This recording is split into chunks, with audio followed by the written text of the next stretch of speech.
दुनिया की हिस्ट्री का, दुनिया की क्रिकेट की हिस्ट्री का सबसे बड़ा मजाक हुआ है कल जब पाकिस्तान टीम अनाउंस हुई और बाबर और रिजवान का नाम नहीं था। ठीक है, ये दुनिया की क्रिकेट की हिस्ट्री का सबसे बड़ा जो है वो मजाक हुआ है।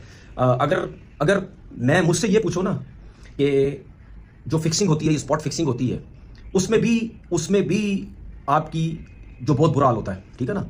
मेरी दुआ है कि सलमान अली आगा को अल्लाह ताला कामयाबी दे। लेकिन एक बात याद रखना, आप इंडिया से कमतर नहीं हो टी20 क्रिकेट में। मेलबर्न में भी 18 गेंदों पर 47 वो चेज करके मैच आपने जीता हुआ अपने हाथों से गवाया। और न्यूयॉर्क जो हेड कोच माइक हेसन ने कहा कि बाबर आजम की कुछ तकनीकी खामियां हैं जिनको उन्हें काबू पाने की जरूरत है, और उसके साथ साथ उन्होंने ये भी कहा कि स्ट्राइक रेट को भी बेहतर बनाना होगा। अगर आप कहा है कि ये जो हमारी टीम है ना, ये इंडिया को भी हरा सकती है और ये किसी को भी हरा सकती है। एशिया कप में इंडिया के साथ साथ ये हर टीम को हराने की सलाहियत रखती है जो हमने टीम बनाई है। ये प्रेस कॉन्फ्रेंस में कहा है आकिब जावेद साहब ने। में भी आपने टी20 वर्ल्ड कप के मैच में 120 के ऊपर इंडिया को आउट किया और बाद में आपके हाथ पांव फूल गए और आप लोग वहां पर मैच नहीं बचा सके। हालांकि अमेरिका से बुरी तरीन शिकस्त के बाद आपने इंडिया के खिलाफ पहली इनिंग्स में अच्छा खेल पेश किया था। टेम्पेस्ट ट्रॉफी में फिर वही हमने स्लो क्रिकेट खेली, वनडे हमने सबके सामने जिस तरीके का प्रदर्शन किया। पाकिस्तान के कप्तान रिजवान साहब की उसमें 50 भी थी और सऊद शकील के साथ वो दोनों 50 कर गए जो हमारे गले में पड़ गई। कहने का मतलब एक नया ड्रामा शुरू हो गया जी, तावीज टूना जादू हुआ है। ठीक है, अब मुझे नहीं पता क्या सूरत हाल है उसके साथ। ये चीजें होती तो हैं, अगर ये चीजें वो फील करता है होती हैं तो फिर करे, कोई ना कोई तोड़ करे। अगर ये चीजें हैं, इसका तो खैर मुझे इतना नहीं है। आज भाई पीसीबी ने बाबर और रिजवान को दोनों को जो है ना भाई चलता कर दिया कि भाई क्रिकेट से बढ़कर कोई नहीं है। ठीक है ना, बड़े बड़े सुपरस्टार आए और वो चले गए। विराट कोहली जैसा प्लेयर भाई अगर टेस्ट से ड्रॉप हो सकता है तो भाई फिर बाबर आजम क्या चीज है, रिजवान क्या चीज है।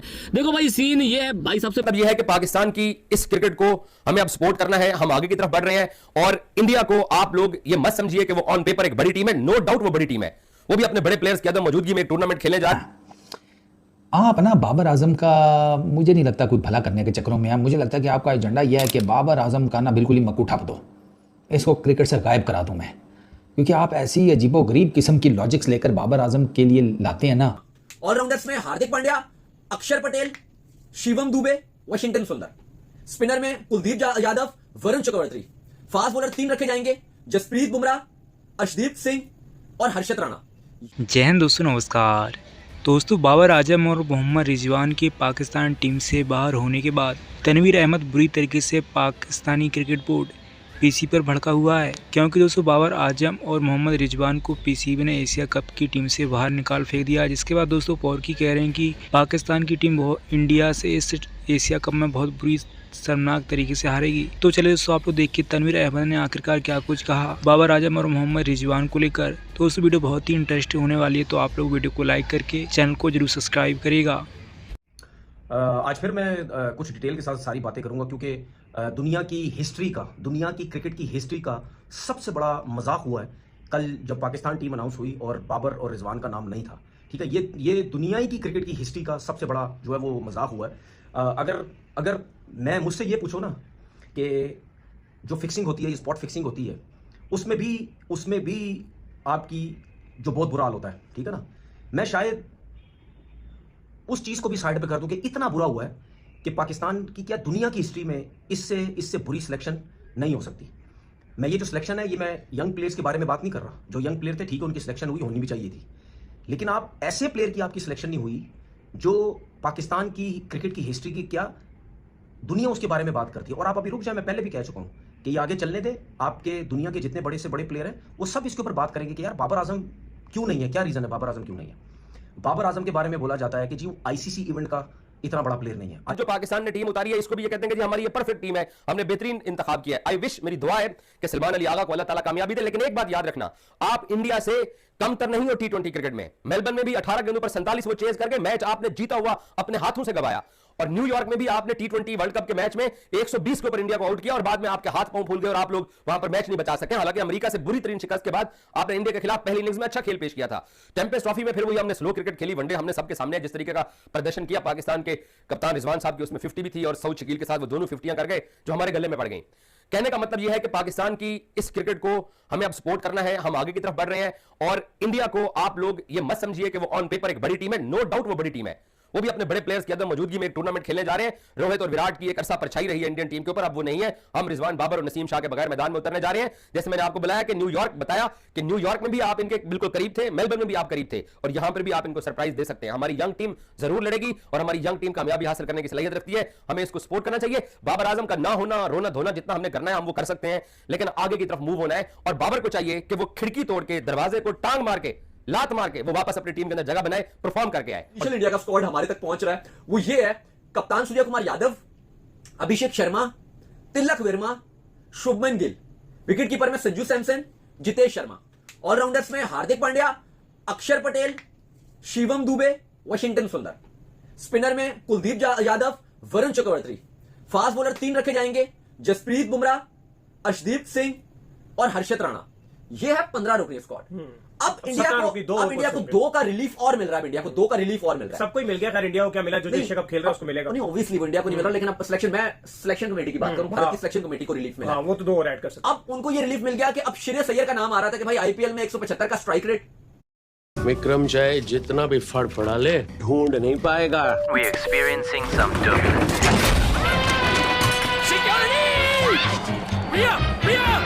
टॉप की टीम है, ठीक है, और हमें भी पता है भाई हम हार जाएंगे। 100 में से भाई 99% हमें पता है हम हार जाएंगे, लेकिन हमें अपने यंगस्टरों के ऊपर पूरा बिलीव है कि भाई ये लड़के हारेंगे। बाबर और रिजवान की तरह टुक टुक नहीं करेंगे, ठीक है ना, आपको भी पता चल गया होगा। बाकी क्या कह रहे हैं कि भैया ये ओमान से भाई पाकिस्तान हार जाएगा बाबर और रिजवान के बगैर। तो भाई पहले जीते कब थे? अफगानिस्तान से जी हार जाएंगे। तो भाई पहले जीते कब थे अफगानिस्तान से, जरा बताना। ये यूएसए से क्या, मेरे मुंह से और कुछ निकल जाएगा। बाबर रिजवान के होते ही तो हारे थे। टुक टुक की मशीनें ओपनिंग पे जाती थी, वो पहले 10 ओवरों में 60 रन बनाते थे, और तुम लोग इन घंटों को बैक कर रहे हो यार। हद है भाई। क्या रिजू सैमेट की क्या परफॉर्मेंस है पिछले 2 साल से, क्या किया उसने, बताना। और बाबर आजम को कितना बैक करोगे भाई, ये देख लो यार। जितना आज तुम लोग भाई पीसीबी के ऊपर चिल्ला रहे हो ना, कम से कम थोड़ा सा भी भाई बाबर आजम के ऊपर चिल्लाया होता तो भाई आज वो बंदा परफॉर्म कर रहा होता। यहाँ पे हम लोग बैठ के भाई पिछले 2 साल से यही कह रहे हैं कि भाई जरूर करते जाना दोस्तों। अब बाबर की तौहीन हुई है ना भाई, ये हमसे बर्दाश्त नहीं होगी। ठीक है, बाबर सिलेक्ट नहीं हुआ, कोई बात नहीं है। इंडिया भी हराएगा, श्रीलंका भी हराएगा, अफगानिस्तान भी इनको हराएगा, ठीक है। बांग्लादेश, यूएई और ओमान के साथ ये मुकाबला करेंगे, सही है, हो गया। अब इंडिया को हराएंगे, हाँ, 115 117 के स्ट्राइक रेट वाले खिलाड़ी इंडिया को हराएंगे। और इंडिया की टीम में कौन से खिलाड़ी हैं भाई? अभिषेक शर्मा, तिलक वर्मा, संजू सैमसन, शुभमन गिल, सूर्य कुमार यादव। इनका नाम लेते ही आंखें बाहर आ रही हैं। डर सा लगने लगता है कि इन 5 में से कोई 2 चल गए ना तो तुम्हारे टेपी है हारिस रऊफ, शाइन को उठा लेना। और दूसरी बात, इंडिया के लिए ब्रेकिंग न्यूज भी है और गुड न्यूज भी है। हारिस रऊफ को भी सिलेक्ट कर दिया गया है। इरफान खान न्याजी जैसा पावर हिटर मौजूद नहीं है, हारिस रऊफ को रखा गया है। हारिस रऊफ को रखना ही नहीं था। हारिस रऊफ याद रखना, तिलक वर्मा, अभिषेक शर्मा, शुभमन गिल, इनसे पहले हारिस रऊफ 50 बनाएगा। ये मैं आप लोगों को लिख के दे रहा हूं, इनसे पहले हारिस रऊफ की 50 आएगी। हाँ, स्क्वाड जो बनाया है उसके ऊपर पूरा पाकिस्तान भड़क उठाए। और ये भाई साहब प्रेस कॉन्फ्रेंस में कह रहा है इंडिया को भी हरा देंगे और इंडिया के साथ साथ किसी भी टीम को हराने की सलाहियत रखती है, यही हमारी टीम। वाह, वेस्ट इंडीज की टीम रैंकिंग में कहां खड़ी हुई है भाई साहब, बताना जरा। है वो बांग्लादेश से सीरीज अभी किसने हारी है भाई साहब, बताना जरा। अभी जिम्बाब्वे ने किसको सीरीज के आखिरी मैच में हराया, ये भी भाई साहब बताना जरा। है न्यूजीलैंड की साइड ने, न्यूजीलैंड की भी छोटी बॉलिंग लाइनअप ने 5 में से 4 टी20 मैच में जो हराया वो किसको हराया भाई साहब, वो भी जरा बताना। और फिर वही टीम सुना है इंडिया को हराएगी। अभी सुबह क्या आईपीएल के अंदर बड़े से बड़े प्लेयर नहीं डगआउट में बैठे होते? क्या उनका जो कोचिंग स्टाफ होता है, क्या बड़े बड़े प्लेयरों को नहीं डगआउट में बिठाता, पूरा सीजन बिठाता है? तो क्या नेक्स्ट टाइम वो जाते नहीं वहां खेलने? जाते हैं खेलने। बड़े प्लेयर को डगआउट में बिठाने का मतलब ये नहीं होता कि उसकी बेइज्जती हो रही है, लेकिन वो खुद फील करता है, उसकी बेइज्जती नहीं होती, वो खुद फील करता है कि नहीं यार मुझे टीम में होना चाहिए। लेकिन मैं जो बाबर की बात कर रहा हूं उसको तो इस टीम में होना चाहिए था। अगर टीम में आप सेलेक्ट भी कर लेते, डगआउट में भी होता, कोई मसला नहीं था। वो खुद फील करता, शायद आगे चल के कुछ करता। एक नया ड्रामा शुरू हो गया जी, तावीज़ टूना जादू हुआ है, ठीक है। अब मुझे नहीं पता क्या सूरत हाल है उसके साथ। ये चीजें होती तो हैं, अगर ये चीजें वो फील करता है होती हैं तो फिर करे, कोई ना कोई तोड़ करे। अगर ये चीजें हैं, इसका तो खैर मुझे इतना नहीं है, सोशल मीडिया में ये चल रहा आजकल। तो जहां मैंने एक सोशल मीडिया में वो देखा, उसमें जो पोस्ट मैंने देखी उसमें तो जावेद मियांदाद, जावेद भाई ने भी कह दिया कि बाबर आजम जैसा प्लेयर तो स्टेट ऑफ पाकिस्तान टीम में होना चाहिए, उसके साथ ज्यादती हुई है। बैट्समैन को ही समझ सकता है। कोई भी दुनिया का बैट्समैन ये नहीं बोल सकता कि भाई हर मैच में मैं 170 के स्ट्राइक रेट से खेलूंगा। आजकल के दौर में भी मैं 120 के स्ट्राइक रेट से खेलूंगा, मैं ये 200 के स्ट्राइक रेट से खेलूंगा। वो सिर्फ सिचुएशन के हिसाब से खेलता है, बस। मुश्किल सिचुएशन है वो 100 के स्ट्राइक रेट से भी खेलेगा, सेट होने के बाद मारने की कोशिश करेगा।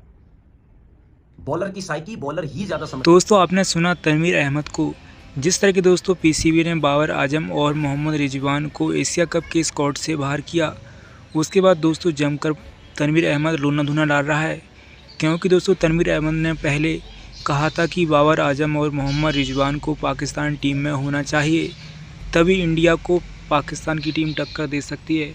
लेकिन दोस्तों पीसीबी ने साफ तौर पर इस स्क्वाड में बाबर आजम और नसीम शाह जैसे साथी दोस्तों रिजवान को बाहर निकाल फेंका। इस स्क्वाड की बात करें दोस्तों, पाकिस्तान टीम की कप्तानी करने वाले हैं सलमान अली आगा, उसके बाद दोस्तों शाहीन शाह अफरीदी को भी इस स्क्वाड में लिया गया है। वही दोस्तों पाकिस्तान के किंग कहे जाने वाले बाबर आजम और मोहम्मद रिजवान के इस स्क्वाड से बाहर होने के बाद पाकिस्तानी मीडिया में जमकर ये बात चल रही है कि आखिरकार बाबर आजम और मोहम्मद रिजवान को पीसीबी ने क्यों बाहर किया इस स्क्वाड से। क्योंकि दोस्तों इस वक्त अगर बात करें तो दोस्तों पाकिस्तान की टीम के सबसे बड़े बल्लेबाजों की बात करें तो दोस्तों वो बाबर आजम ही है। बाबर आजम दोस्तों पहली बार होगा कि भारत के सामने पाकिस्तान टीम की होगी, लेकिन दोस्तों बाबर आजम और मोहम्मद रिजवान नहीं होंगे। जिस तरह के दोस्तों इसे स्क्वाड का सिलेक्शन हुआ, उसके बाद दोस्तों पाकिस्तान क्रिकेट बोर्ड पर जमकर तनकीद की जा रही है। वही दोस्तों पाकिस्तान क्रिकेट टीम के कोच माइक हसन और सेलेक्टर आकिब जावेद को भी भला बुरा कहा जा रहा है। भाई दोस्तों तनवीर अहमद समेत रमी राजा ने भी दोस्तों बाबर आजम के बाहर होने के बाद पाकिस्तान क्रिकेट बोर्ड की कड़ी निंदा की है कि आखिरकार क्यों बाबर आजम को इस स्क्वाड से बाहर किया गया। जिस तरीके से दोस्तों इस स्क्वाड में सिलेक्शन किया गया पीसीबी की तरफ से, उसके बाद दोस्तों जमकर पाकिस्तानी मीडिया और पाकिस्तान फैंस की तरफ से जमकर क्रिटिसाइज़ किया जा रहा है, क्योंकि दोस्तों इस टाइम पाकिस्तान टीम के सबसे बड़े बल्लेबाज बाबर आजम हैं। अगर बाबर आजम दोस्तों इस टूर्नामेंट में नहीं होंगे तो दोस्तों आप समझ सकते हैं कि पाकिस्तानी फैंस कितने निराश होने वाले हैं। और दोस्तों अब तो पाकिस्तानी ये भी कह रहे हैं कि अगर बाबर आजम इस टीम नहीं खेलेंगे भारत के सामने तो दोस्तों पाकिस्तान टीम का टिकना भी मुश्किल होगा, क्योंकि दोस्तों आप समझ सकते हैं कि पाकिस्तान टीम पिछले कुछ समय से भारतीय टीम के सामने किस तरीके से हारती चली जा रही है। और मुझे लगता है कि दोस्तों जिस तरीके से भारतीय टीम है उससे और इस टूर्नामेंट में किस तरीके से हारने वाली है पाकिस्तान की टीम। दोस्तों आपकी इस पर क्या राय आप लोग कमेंट करके जरूर बताइएगा। और दोस्तों आप लोग इस वीडियो को लाइक करके चैनल को जरूर सब्सक्राइब करिएगा, जिससे दोस्तों एशिया कप में आप ऐसे वीडियो चैनल पर सबसे पहले देख पाएंगे। तो मिलते हैं नेक्स्ट वीडियो के साथ, तब तक के लिए जय हिंद, वंदे मातरम।